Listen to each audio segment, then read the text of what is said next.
আসসালামু আলাইকুম। হ্যালো বন্ধুরা, কেমন আছেন সবাই? আশা করি ভালো আছেন। আমি আপনাদের দয়ায় অনেক ভালো আছি। আবারও চলে আসলাম আপনাদের মাঝে নতুন একটি ভিডিও নিয়ে।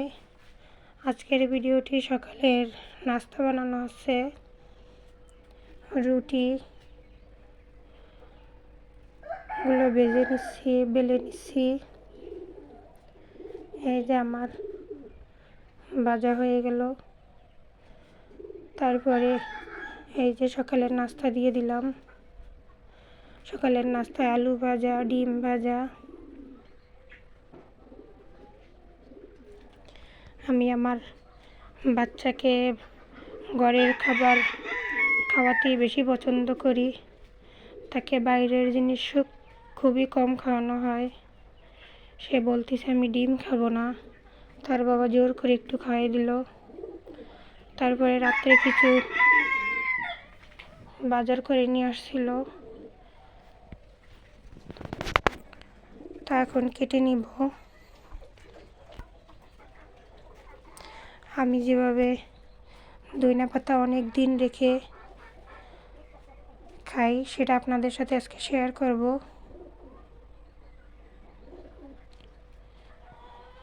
ধনিয়া পাতাগুলো সুন্দর করে কেটে পরিষ্কার করে নিব।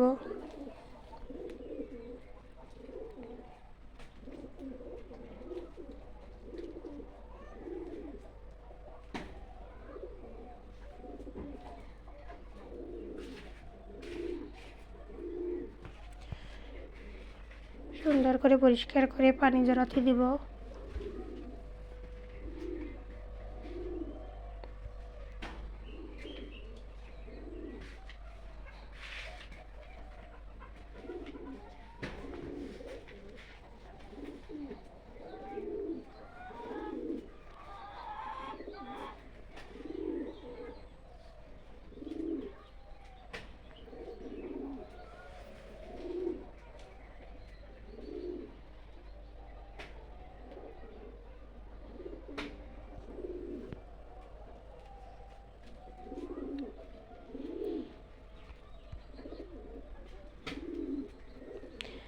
এই যে সুন্দর করে কুচি কুচি করে নিয়ে বক্সে ভরে দিব। তারপরে ডিপে রেখে দেব। আপনারাও চাইলে এভাবে অনেক দিন রেখে খেতে পারেন। এতে করে ঘ্রাণ নষ্ট হয় না, কারণ সবসময়কার বাজারে ধনিয়া পাতা কিন্তু পাওয়া যায় না।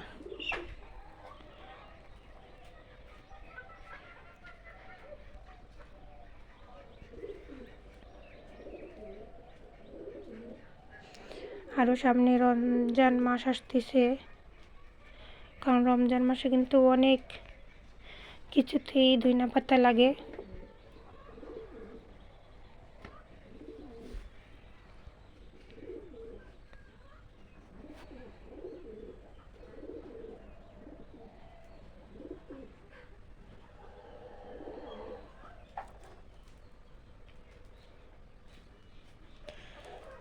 তারপরে চলে আসলাম আজকে আমার গাছে কিছু সার ওষুধ দেওয়া হচ্ছে,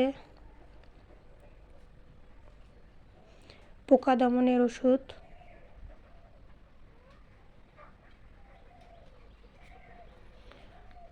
কারণ গাছে ফুল আসলে ফুলগুলো সব পোকায় নষ্ট করে দেয়, তার জন্য এই যে স্প্রে করে দিচ্ছে ফুলে।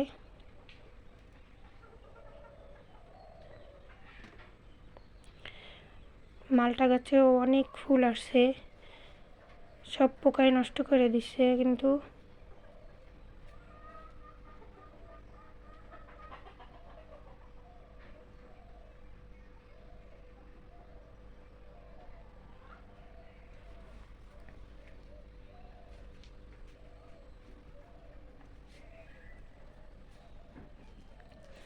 আমার কথার মাঝে যদি কোনো ভুল ত্রুটি হয়ে থাকে তাহলে অবশ্যই ক্ষমা দৃষ্টিতে দেখবেন।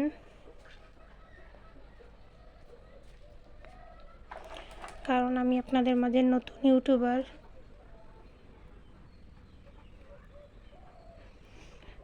অত ভালোভাবে সুন্দর করে কথা বলতে পারি না। যতটুকু পারি আপনাদের সাথে শেয়ার করি।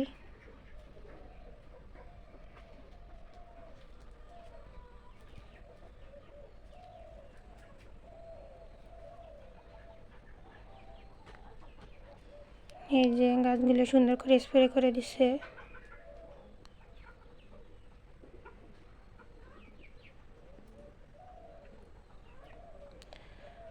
তারপরে সারও দিয়ে দিল।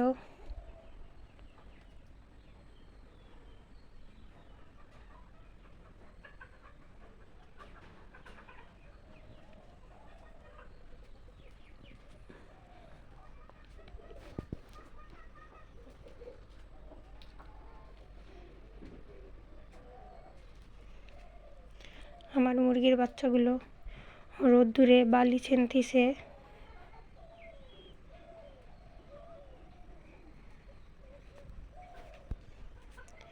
নিত্য নতুন ভিডিও পেতে চাইলে অবশ্যই আমার চ্যানেলটা সাবস্ক্রাইব করে দিবেন, আর ভালো লাগলে অবশ্যই এটা লাইক করে দিবেন।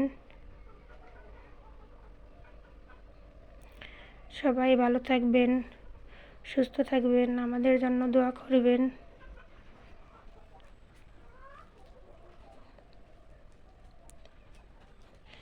আল্লাহ হাফেজ।